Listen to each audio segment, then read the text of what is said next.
उसको संबोधित कर रहा था।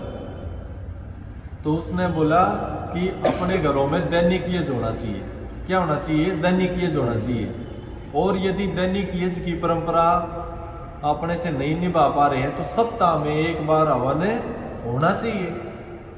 फिर एक सभा में एक व्यक्ति उठा और बोला कि अगर कोई सप्ताह में हवन ना कर पाए तो बोला 15 दिन में एक बार करो, पूर्णमासी या अमावस के दिन। बोला कोई 15 दिन में भी ना कर पाए तो बोला मासिक यज्ञ करो, महीने में एक बार करो। फिर उस व्यक्ति के अंदर संशय पैदा हुई। बोला अगर कोई सब मासिक भी यज्ञ ना कर पाए तो बोला 3 मास में त्रिमासिक यज्ञ करो। भाई 3 महीने में घर में एक हवन तो होना चाहिए। फिर उसके मन में शंका होगी कि भाई मैं 3 महीने में भी नहीं कर पाया तो कम से कम राजा है पूछ लेता हूं मैं, इसका समाधान क्या है। बोला कोई 3 महीने में भी ना कर पाओ तो राजा पता क्या कहता है? जो 3 महीने में भी अपने घर में यज्ञ ना कर पाता हो तो उसको चुल्लू भर पानी में डूब मरना चाहिए। एक व्यक्ति सुबह से शाम तक कितनी दुर्गंध फैलाता है, विचार करो। इसको शुद्ध बनाने का जिम्मा किसने ले रखा है? भाई मैं कितना सुबह से शाम तक दुर्गंध फैलाता हूँ, पता नहीं कितनी तरह से। लेकिन मेरा खुद का दायित्व बनता कि मैं इस वातावरण को शुद्ध करूं।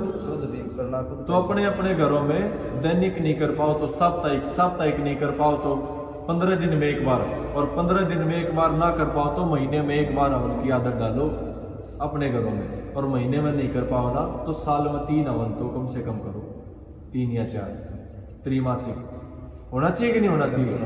यज्ञ संसार का सर्वश्रेष्ठ कर्म है।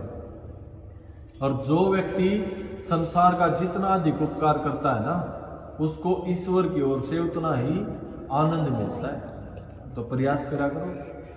अपने अपने घरों में कोई जन्म दिवस है, कुछ और अच्छा अवसर है, कोई भी अवसर है, हवन से शुरुआत होनी चाहिए। होनी चाहिए कि नहीं होनी चाहिए?